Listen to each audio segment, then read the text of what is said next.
नमस्कार दोस्तों, आप सभी का हमारे चैनल पर स्वागत है।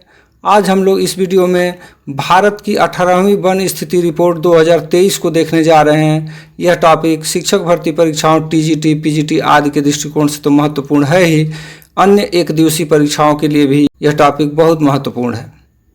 इस वीडियो के अंत में हम लोग कुछ शिक्षक भर्ती परीक्षाओं में पूछे गए प्रश्नों को भी हल किए हैं, उनको भी देखेंगे। तो आइए इस वीडियो को हम लोग स्टार्ट करते हैं। भारत की 18वीं वन स्थिति रिपोर्ट ISFR 2023 में हम लोग भारत वन स्थिति रिपोर्ट ISFR केंद्रीय पर्यावरण, वन और जलवायु परिवर्तन मंत्रालय द्वारा क्या किया जाता है के अंतर्गत भारतीय वन सर्वेक्षण विभाग, फॉरेस्ट सर्वे ऑफ इंडिया आता है, उसके द्वारा प्रति 2 वर्षों पर इसका प्रकाशन किया जाता है। वर्ष 1987 में पहला सर्वेक्षण प्रकाशित हुआ था, तो इसको भी देख लेंगे, एक महत्वपूर्ण तथ्य है ये भी। राष्ट्रीय वन नीति 1988 के अनुसार देश के कुल भौगोलिक क्षेत्रफल का 33.3% भाग वनाच्छादित होना चाहिए। पर्वतीय व पहाड़ी क्षेत्रों में 66.67% और मैदानी क्षेत्रों में 25% भाग वनावरण के अंतर्गत होना चाहिए। इसको ध्यान रखेंगे, ये आंकड़े को याद रखेंगे आप लोग। वनावरण क्या होता है? Forest cover. इसमें वे सभी वृक्ष आच्छादित क्षेत्र शामिल हैं जिनका वितान घनत्व कैनोपी डेंसिटी 10% से अधिक है और क्षेत्रफल 1 हेक्टेयर या उससे अधिक है। अब ये वितान घनत्व क्या है उसको देख लेते हैं। इसे भूमि में ऐसे क्षेत्र के अनुपात के रूप में परिभाषित किया गया है जो वृक्ष शिखर, क्राउन ऑफ ट्रीज से आच्छादित हों। वृक्षावरण, ट्री कवर क्या होता है? रिकॉर्डेड फॉरेस्ट एरिया के बाहर, जो रिकॉर्डेड फॉरेस्ट एरिया है उसको छोड़ करके के सभी वृक्ष क्षेत्र जो 1 हेक्टेयर से कम आकार के हैं और इनमें बिखरे हुए वृक्ष क्षेत्र भी शामिल हैं। इसमें क्या है? क्षेत्रफल 1 हेक्टेयर या उससे अधिक, इसमें 1 हेक्टेयर से कम की बात कर रहा है, तो दोनों में अंतर समझ जाएंगे आप। वितान घनत्व कैनोपी डेंसिटी के आधार पर वनावरण, फॉरेस्ट कवर का वर्गीकरण देखते हैं हम लोग। तो सबसे पहला है अति सघन वन, वेरी डेंस फॉरेस्ट। सभी भूमि क्षेत्र जहां वृक्ष वितान घनत्व 70% और इससे अधिक हो, यानी 70% या इससे अधिक होगा तो उसे हम अति सघन वन के अंतर्गत रखेंगे। मध्यम सघन वन, मॉडरेटली डेंस फॉरेस्ट। सभी भूमि क्षेत्र जहां वृक्ष वितान घनत्व 40% और इससे अधिक लेकिन 70% से कम, यानी 40 से लेकर के और 70 के बीच का अगर जो वितान घनत्व है तो उसे हम मध्यम सघन वन के अंतर्गत रखेंगे। खुले वन, ओपन फॉरेस्ट। सभी भूमि क्षेत्र जहां वृक्ष वितान घनत्व 10% और इससे अधिक लेकिन 40% से कम है उसे हम खुले वन के अंतर्गत रखेंगे। लास्ट है इसमें झाड़ी। सभी भूमि क्षेत्र जहां वृक्ष वितान घनत्व 10% से कम है उसे हम झाड़ी के अंतर्गत रखेंगे। भारत में वनावरण एवं वृक्षावरण के आंकड़ों को देख लेते हैं। यह आप जान ही रहे हैं कि यह भारत वन स्थिति रिपोर्ट 2023 पर आधारित है। तो पहला वर्ग देख लेते हैं वनावरण, यानी कि वन का आवरण। इसके अंतर्गत कितना है? तो इस आंकड़े को याद करने की जरूरत नहीं है, ये परीक्षा में नहीं पूछता है, प्रतिशत ही पूछता है। तो 21.76% है। और यहाँ पे दिया हुआ है वृद्धि 2021 के रिपोर्ट की तुलना में 2023 में कितनी वृद्धि हुई है, तो उसको यहाँ पे दिया गया है। तो 0.23% का ग्रोथ इसमें वनावरण में भारत में देखने को मिला है 21 के सापेक्ष 2023 में। वृक्षावरण का देख लीजिए, ये 3.41% है। इसमें जो ग्रोथ हुआ है वो है 16.99%। इसमें सर्वाधिक ग्रोथ हुआ है, इसको आप यहाँ से देख सकते हैं। और कुल मिलाकर के यदि देखा जाए वनावरण और वृक्षावरण को मिलाकर के देखा जाए तो इसका कुल जो प्रतिशत बनता है वो है 25.17%। क्षेत्रफल के अनुसार वनावरण वाले राज्य पर सर्वाधिक क्षेत्रफल के हिसाब से देखते हैं सर्वाधिक वन क्षेत्र वाले कौन से हैं। इसका फार्मूला है MP अरुण के छत उड़ी महाराज, यानी कि मेंबर ऑफ पार्लियामेंट जो अरुण है उसका छत क्या हो जाएगा? उड़ जाएगा महाराज। तो ये फार्मूला याद रखेंगे। एमपी से मध्य प्रदेश, अरुण से अरुणाचल प्रदेश, छत से छत्तीसगढ़, उड़ी से ओडिशा, महाराष्ट्र से महाराष्ट्र हो जाएगा। इस तरह से देखिए यहाँ पे इसी क्रम में लिखा हुआ है, मध्य प्रदेश, अरुणाचल प्रदेश, छत्तीसगढ़, ओडिशा और महाराष्ट्र। इनका ये परसेंटेज आपको बहुत याद करने की जरूरत नहीं है। कुल भौगोलिक, देश के कुल भौगोलिक क्षेत्रफल में यदि देखेंगे 10.77% मध्य प्रदेश का हिस्सा आता है इसमें। अब हम लोग न्यूनतम देख लेते हैं, क्षेत्रफल के हिसाब से न्यूनतम वनावरण वाले क्षेत्र राज्य कौन से हैं उनको देखते हैं। तो इसका ट्रिक है हरि से पंगो। हरि मतलब ईश्वर, भगवान से पंगा लोगे तो कम ही रहेगा, इसी से कंसेप्ट लगा के रखेंगे। हरि से हरियाणा, पन से पंजाब और गो से गोवा, इसमें 3 ही दिया गया है कम वाले जो क्षेत्रफल के हिसाब से हैं। तो इस तरह से इससे आप कर लेंगे। प्रतिशत के अनुसार शीर्ष वनावरण वाले राज्य या केंद्र शासित प्रदेश, प्रतिशत के हिसाब से भी यहाँ पे कह रहा है। तो आप देखेंगे इसका फार्मूला है लक्ष्मी अंडा अरु मेघ। लक्ष्य से लक्षद्वीप, मी से मिजोरम, अंडा से अंडमान निकोबार, अरुणाचल प्रदेश और ये मेघालय। देखिए यहाँ पे दिया हुआ है लक्षद्वीप, मिजोरम, अंडमान एवं निकोबार, अरुणाचल प्रदेश और मेघालय। इसमें देखिए 91.33% है। और राज्यों में यदि केंद्र शासित प्रदेश और राज्य दोनों मिलाकर के पूछेगा तो इसमें लक्षद्वीप सबसे आगे है, ठीक है। लेकिन राज्यों में देखेंगे तो सबसे पहले स्थान पे मिजोरम आता है, परसेंटेज के हिसाब से 85.34% है इसका। अब हम लोग प्रतिशत के अनुसार न्यूनतम वनावरण वाले राज्यों को देख लेते हैं। चलिए, इसका फार्मूला है हरि पंजा राजू उत्तर गु, गुट्टर गु उसी तरह से उत्तर गु। हरि से हरियाणा, पंजा से पंजाब, राजू से राजस्थान, उत्तर से उत्तर प्रदेश, गु से गुजरात। इसका देख लीजिए यहाँ पे दिया हुआ है हरियाणा, पंजाब, राजस्थान, उत्तर प्रदेश और गुजरात। इस फार्मूले से ये याद हो जाएगा आपको। वनावरण में सर्वाधिक वृद्धि करने वाले राज्य कौन से हैं, इनका फार्मूला देखते हैं। मीजो गज उड़ी। मीजो जो गज है, हाथी है, वो उड़ जाएगा। क्यों? इसमें सर्वाधिक वृद्धि हुई है इसलिए ये उड़ेगा। तो कौन कौन से हैं इसमें? मिजोरम, गुजरात और ओडिशा। अब वनावरण में सर्वाधिक नुकसान करने वाले राज्य कौन से हैं उनको देख लेते हैं। मध्य अंधा तेली, मध्य प्रदेश, अंधा से आंध्र प्रदेश और तेली से तेलंगाना। तो इस तरह से यहाँ पे ये होगा मध्य प्रदेश, आंध्र प्रदेश और तेलंगाना को आप याद करेंगे। यहाँ पे देखिए मानचित्र पर मैंने दिखाया है वनावरण में सर्वाधिक वृद्धि करने वाले राज्य कौन से हैं। तो पहले नंबर पे है मिजोरम, दूसरे नंबर पे है गुजरात और तीसरे नंबर पे है ओडिशा।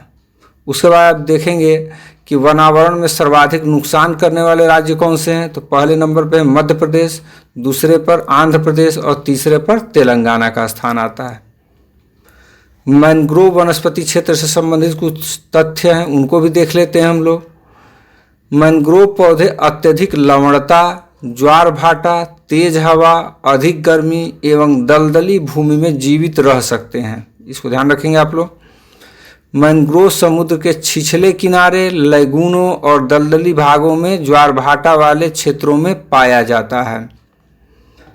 सभी समुद्र तटीय क्षेत्र मैंग्रोव के लिए उपयुक्त नहीं होते हैं क्योंकि मैंग्रोव के लिए लवणी व ताजे जल का समुचित मिश्रण एवं दलदली भूमि आवश्यक है। इसी वजह से यह हर जगह ये मैंग्रोव के लिए हर तटीय क्षेत्र उपलब्ध नहीं है। देश में कुल मैंग्रोव वन 4,992 स्क्वायर किलोमीटर है जो देश के कुल भौगोलिक क्षेत्रफल का मात्र 0.15% है। विश्व का लगभग 3% मैंग्रोव वनस्पति भारत के पास है। भारत की गंगा आदि अधिकांश नदियां डेल्टा का निर्माण करती हैं। डेल्टाई भाग में ज्वारीय वनस्पति को ही मैंग्रोव वन कहते हैं, पाई जाती है। पश्चिम बंगाल में गंगा के डेल्टाई भाग में सघन सुंदरवन पाए जाते हैं। यहाँ सुंदरी वृक्षों की बहुलता है। सुंदरी वृक्षों की लकड़ी कठोर होती है एवं टिकाऊ होती है जो गृह निर्माण, रेल के स्लीपर एवं नाव आदि बनाने में प्रयुक्त होती है। क्षेत्रफल के अनुसार शीर्ष मैंग्रोव वाले राज्य या केंद्र शासित प्रदेशों को हम लोग देख लेते हैं। तो इसका है बंगाली गुंडा अंधा है। कैसा है बंगाली गुंडा? अंधा है।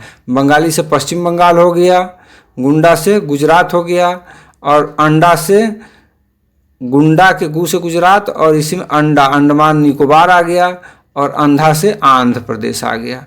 तो पहले नंबर पर पश्चिम बंगाल है। देखिए इसका 2119 वर्ग किलोमीटर लगभग है इसका। और जो गुजरात दूसरे स्थान पे है वह इससे लगभग आधे पर है। अब आगे देखते हैं, विगत परीक्षाओं में पूछे गए कुछ महत्वपूर्ण प्रश्न हैं, उनको देख लेते हैं। पहला प्रश्न है, भारत के किस राज्य में वन क्षेत्र कुल प्रतिवेदित क्षेत्र के प्रतिशत के रूप में, प्रतिशत में पूछ रहा है, सबसे अधिक है? पीजीटी 2002 में पूछा गया था। जम्मू एवं कश्मीर में, अरुणाचल प्रदेश में, नागालैंड में, मेघालय में। तो इसका उत्तर है नागालैंड उस समय प्रश्न के हिसाब से। लेकिन वर्तमान में यदि देखेंगे भारत वन स्थिति रिपोर्ट 2023 के अनुसार इसमें प्रतिशत घटते क्रम में दिया गया है। मिजोरम, अरुणाचल प्रदेश और मेघालय, ये 3 हैं।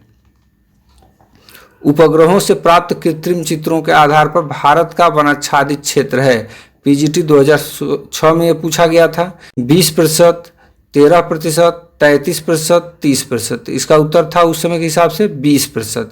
अभी आप देखेंगे कि ISFR 2023 के अनुसार 21.76% है, इसके अंतर्गत आता है वनाच्छादित क्षेत्र। तीसरा प्रश्न है, निम्नलिखित में से कौन सा कथन असत्य है? पीजीटी 2010 में पूछा गया है।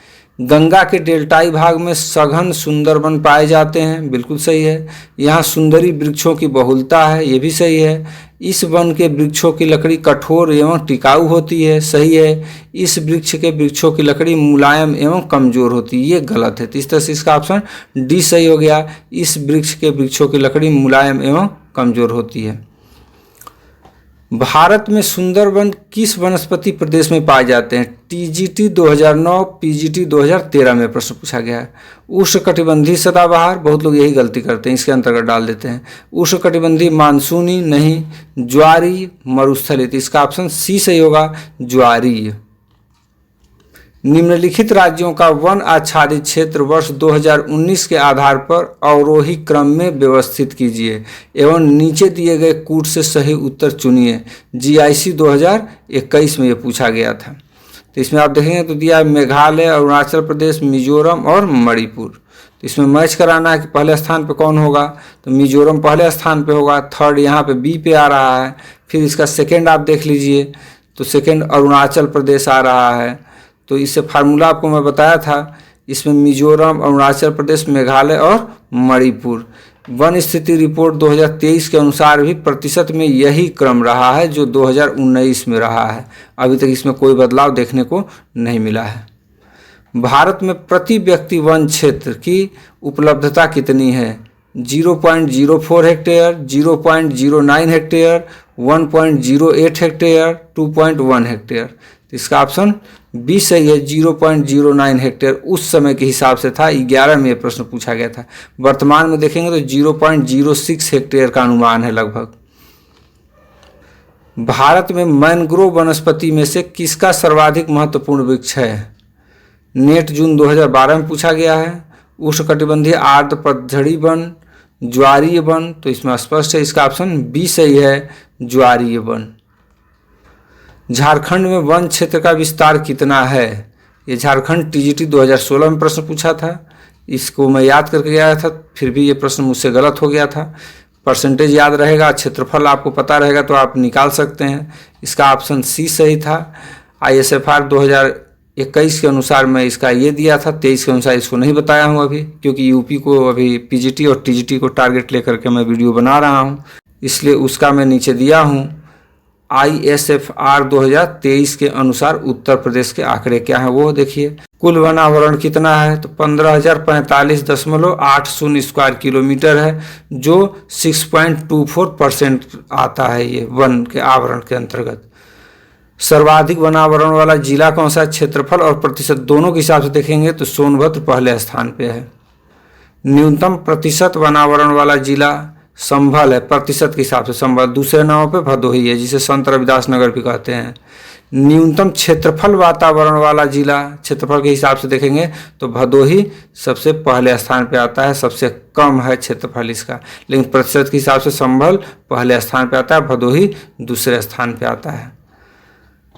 Indian state of forest report 2013 के अनुसार बहुत ही सघन वन की श्रेणी किसका वर्णन करती है? बहुत ही सघन पेड़ों की छतरी की 70% से अधिक सघनता वाले सभी जमीन, यही आपको मैं बताया था सबसे सघन वाला, तो इसका ऑप्शन ए सही हो गया। पेड़ों की छतरी की 70% से अधिक सघनता वाले सभी जमीन। अंतिम प्रश्न है इसका, वनाच्छादन का सर्वाधिक प्रतिशत भारत के किस राज्य में है? टीजीटी 2005 में पूछा था। मध्य प्रदेश में, आंध्र प्रदेश में, उत्तर प्रदेश में, अरुणाचल प्रदेश में। तो इसका ऑप्शन डी सही है, अरुणाचल प्रदेश में। और 23 के अनुसार कौन सा है? मिजोरम है सर्वाधिक। ठीक है, उम्मीद है यह वीडियो आपके लिए लाभकारी सिद्ध होगा। हमारे साथ अंत तक बने रहने के लिए आप सभी का बहुत बहुत धन्यवाद।